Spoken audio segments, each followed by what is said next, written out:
Jesus diz em Mateus, no capítulo 5 e no versículo 7, bem-aventurados os misericordiosos, porque eles alcançarão misericórdia.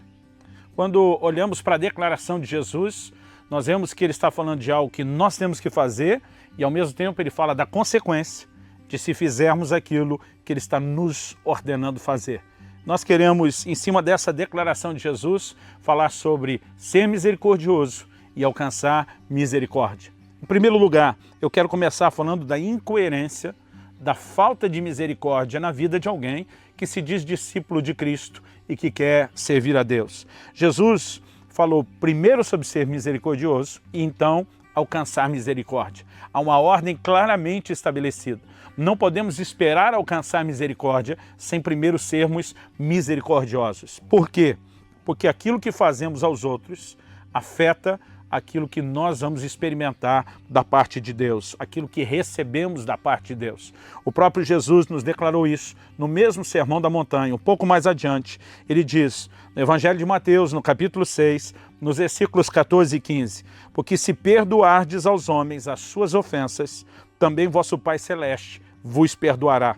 Se, porém, não perdoardes aos homens as suas ofensas, tampouco vosso Pai perdoará as vossas ofensas. Quando deixamos de exercer perdão, que é um ato de misericórdia, deixamos de ser perdoados, deixamos de receber misericórdia.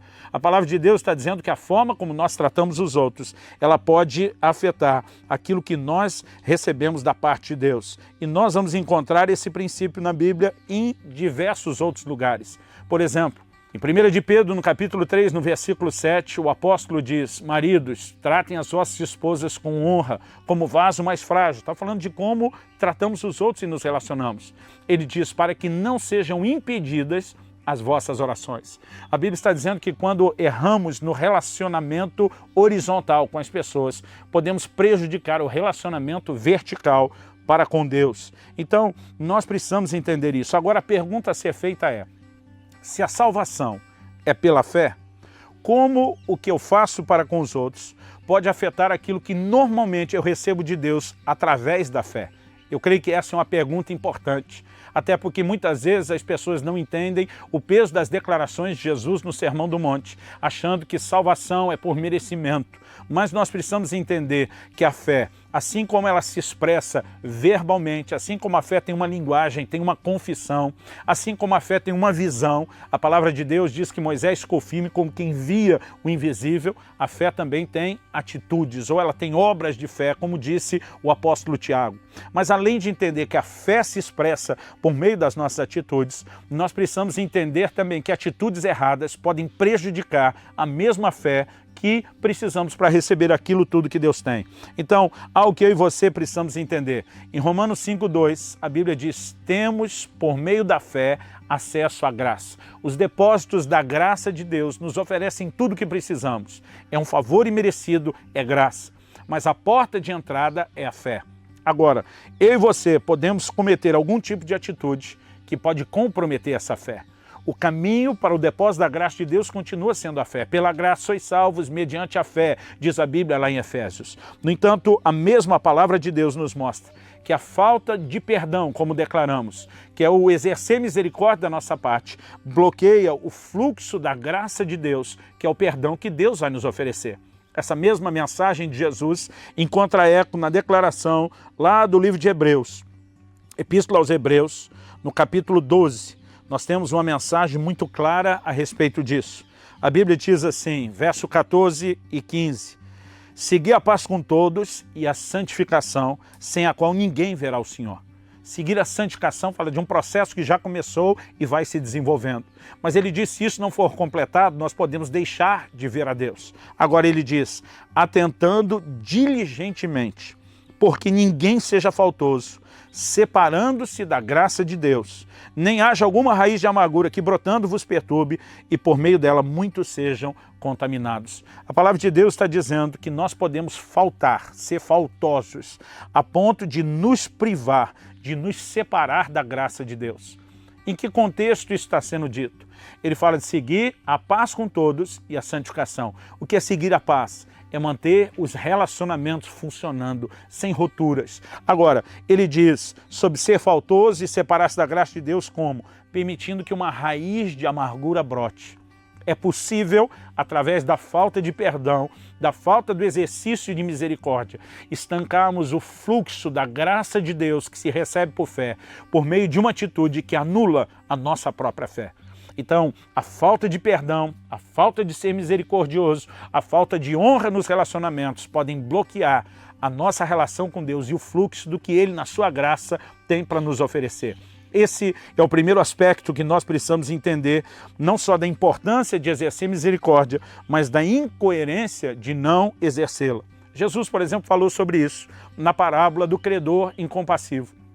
Lá em Mateus 18, de 23 a 35, ele nos fala a respeito de um homem que tinha uma dívida impagável e que foi perdoado.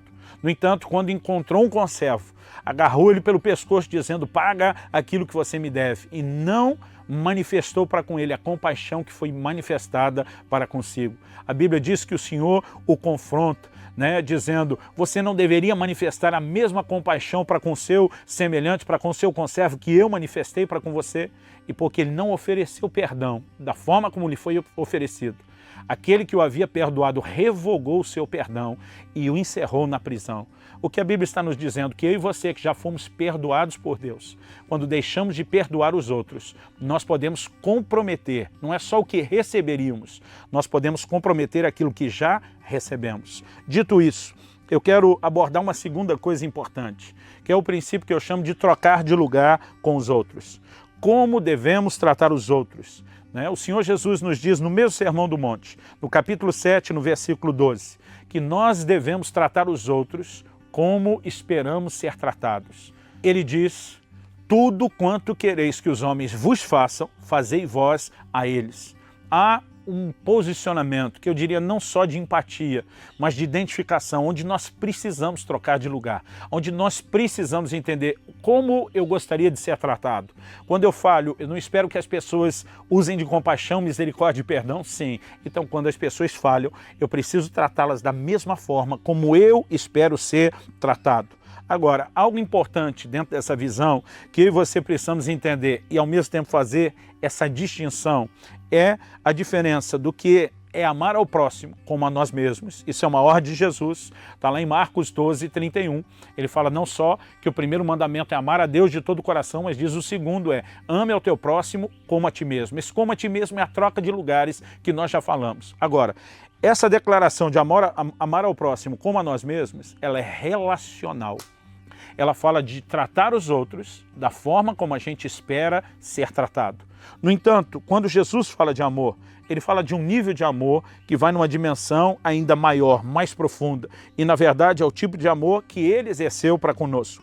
Quando a Bíblia fala de perdoar, lá em Efésios 5, diz que nós temos que ser imitadores de Deus e fazer como Cristo fez. Quando Jesus fala a respeito de amar o próximo, em João, no capítulo 13, no versículo 15, ele diz: porque eu vos dei o exemplo, para que como eu vos fiz, façais vós também.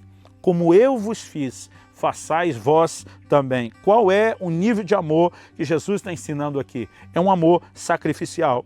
Lá na primeira epístola de João, o mesmo apóstolo João, que registrou essas palavras do Senhor Jesus sobre fazer exatamente como ele fez, ele também declara na sua epístola, 1 João 3,16, nisto conhecemos o amor que Cristo deu a vida por nós e devemos dar a nossa vida pelos irmãos. Aqui já não é só amar o próximo como a nós mesmos. O relacional é: eu preciso pensar no que eu ofereço para os outros, baseado naquilo que eu queria receber. Mas exercer o amor nos leva além desse aspecto relacional. O verdadeiro amor prioriza os outros, até mais do que a nós mesmos, porque foi isso que o Senhor Jesus fez. Aqui Jesus está nos ensinando não apenas um código de ética, não apenas uma base comportamental, ele está nos ensinando princípios espirituais. Princípios que eu e você precisamos de fato entender para que a gente possa se mover dentro deles. Depois de ter dito essas coisas, acredito que nós precisamos entender além da incoerência, da falta de misericórdia, além dessa importância de trocar de lugar com os outros e sempre ponderar a forma como queríamos ser tratados, começamos a entrar nesse lugar mais profundo do amor, que é poder anular, até mesmo anularmos a nós mesmos, nos sacrificarmos em prol dos outros. Por exemplo, Jesus disse: se alguém te ferir numa face, vire a outra. Nós precisamos entender que isso, mais do que o meramente relacional, é aquela dimensão do amor sacrificial. E essa mentalidade correta a respeito, de como o amor de Deus se expressa, deve nos levar a um lugar de ser misericordiosos, não apenas porque queremos colher misericórdia. Há uma lei espiritual, que é a lei de dar e receber. Quando nós exercemos misericórdia, vamos alcançar misericórdia. Jesus disse: não julgueis, para que vocês não sejam julgados. Não condenem, para que não sejam condenados, porque tudo que vai, volta. No entanto, nós não devemos ser misericordiosos apenas porque queremos o resultado. Jesus diz: bem-aventurados os misericordiosos, porque eles alcançarão misericórdia. Há um resultado? Fato. Mas devemos ser misericordiosos para com os outros só por causa dessa consequência? Não. Além dessa consequência, há um propósito maior do que apenas ter o retorno da misericórdia. O correto é eu e você sermos misericordiosos porque já alcançamos misericórdia. Por exemplo, quando falamos de perdoar os outros, precisamos fazer isso porque já alcançamos o perdão de Deus e não só porque no futuro queremos ser perdoados por alguém. É a pergunta que o Senhor faz ao credor incompassível daquela parábola. Não deverias tu ter tido compaixão do teu próximo como eu tive de ti? Então a mentalidade do cristão deve ser: eu vou ser misericordioso não só pela misericórdia que eu quero alcançar, mas principalmente e primeiramente por causa da misericórdia que Deus em Cristo Jesus já me ofereceu. Isso nos remete a um outro princípio da vida cristã, que é sempre transbordar aquilo que a gente tem. Deus nos dá algo não apenas para que isso pare em nós. A salvação que recebemos é para ser compartilhada, não é para ser vivida só de forma egoísta, não é para que isso pare exclusivamente em nós. Muitas vezes eu falo que a mentalidade de prosperidade de alguns cristãos é se tornar uma represa e não o leito de um rio. Mas quando a gente fala disso, normalmente alguns limitam esse entendimento só àquilo que é material. Não, nós precisamos repartir, nós precisamos transbordar tudo o que Deus nos dá. No Salmo 23, a Bíblia fala que o meu cálice transborda. Agora, se você pensar que transbordar é esse, é só cair por lá de fora e desperdiçar? Não. Porque Deus não é um Deus de desperdício. Quando Jesus multiplicou pães e peixes, ele diz: recolham o que sobrou para que nada se perca. Então, se Deus, na sua economia, não trabalha com desperdício, por que é que o cálice transborda? Transborda não para cair no chão, não para simplesmente só ostentar que tem demais, mas transborda na vida de outros. E esse princípio deve acontecer comigo e com você. Transbordar a justiça que recebemos, transbordar a salvação que nos alcançou. Andamos sempre manifestando misericórdia a quem não fez nada por merecer, da mesma forma como eu e você recebemos misericórdia da parte de Deus, sem também termos feito absolutamente nada para que a merecêssemos. É isso que o Senhor Jesus está propondo para mim e para você. Além de que, não só devemos manifestar a misericórdia porque já recebemos, e não mera e exclusivamente com o intento de receber, mas também porque isso é um comportamento que reflete Deus. Quando a Bíblia fala sobre o amor que eu e você devemos manifestar, quando a Bíblia fala sobre o perdão que eu e você devemos expressar, ela diz que nós devemos ser imitadores de Deus. Um filho se parece com o pai. E nós precisamos ter uma conduta que reflita a natureza do pai, o DNA do pai. O apóstolo Pedro escreve e diz que nós nos tornamos participantes da natureza divina. A razão principal para que eu e você sejamos misericordiosos é porque o Deus que nos salvou e nos fez participantes da sua própria natureza é misericordioso. E agora essa natureza precisa controlar o meu e o seu coração e ela precisa transbordar através de nós.